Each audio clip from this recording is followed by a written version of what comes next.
Really good advantage states, but ultimately, BBats just had that. Just has it like that. BBats, the ultimate difference was the edge guard, right? Was that BBats was finding kills so efficiently, and the Wobbleman had a lot of opportunities and just could not convert. BBats just wouldn't die. Kind of like that, how that down smash just could not kill Mike from Clipboards with a fantastic wall tech here.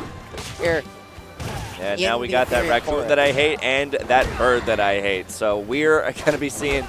I have a feeling that, you know, these guys are very good friends. These guys are friends. We're probably going to be seeing some real goofy stuff happening here.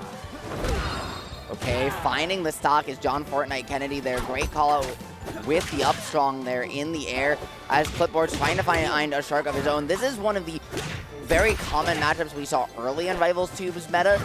Raster kind of not quite as strong as he was, and so we don't see it as much, but still...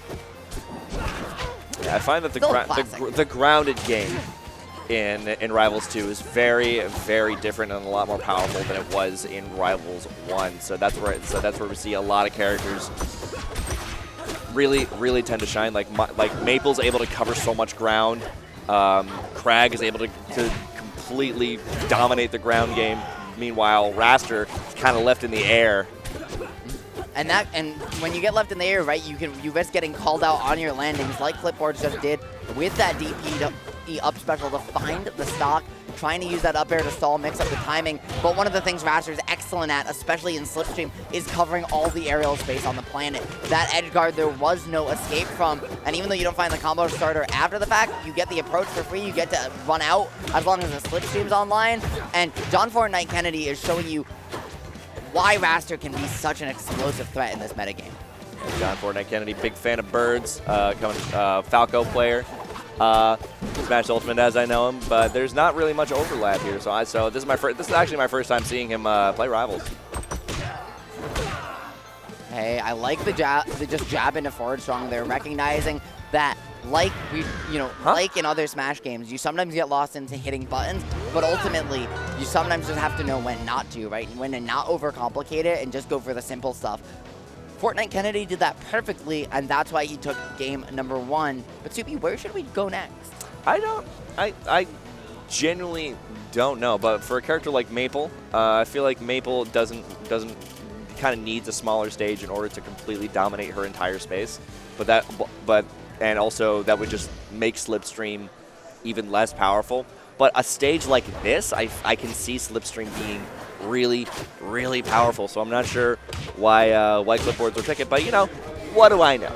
I think Clipboards is trying to put Raster in some awkward positions on their platform, recognizing that as long as you have tether on your opponent like you do right now, this stage being a little bit more awkward to recover on doesn't really matter as much for Maple as for a lot of the rest of the cast. Plus these low platform heights, while they allow Raster to shark just like that so well, and they do for Maple as well, these are arguably the 2 best up airs in the game, Soupy.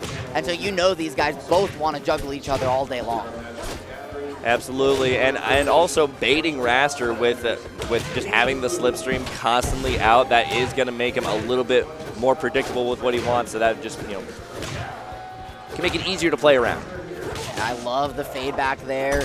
However, you just can't get away on the tag. The Maple trying to find the Shoryu to do it, but it just doesn't land. It's It's Oh. Mark with the wall jump to save the resources. Clipboards giving himself every opportunity to hold on to this one, but that forward strong not gonna do it just yet.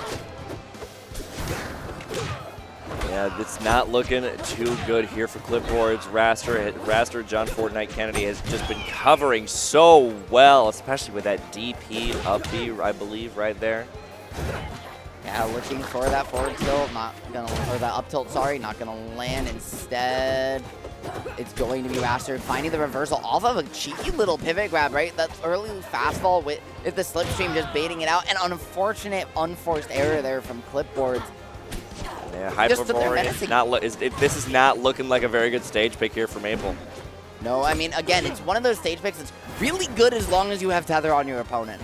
And if you don't have Tether on your opponent, then it can get really awkward. Yeah, I haven't really seen Clipboards been using the Tether on many of his opponents so far. Just none of them have been able to land. He's just been scrapping with Maple. Yeah, we had a couple earlier this game, and we've also seen some of the other reasons you go here too, which is that Maple's wall jump plus the air stall of the up special lets you wall jump from down low, from way further down and still grab ledge very easily, plus find a shark against your teammate. But you know who else can shark you really well is Raster, finding a lot of damage there unanswered. And when you're down a stock like Michael Clipboard and down a game, you can't afford to take a big combo like that early. Oh no! I didn't even know he had that move. Yeah, that's one of Raster's grounded options, and it feels a lot like Captain Falcon. It's got that spike on you, if you were wondering, and... Falcon up tilt, right? Yeah. Oof. Oofa doofa. But we got...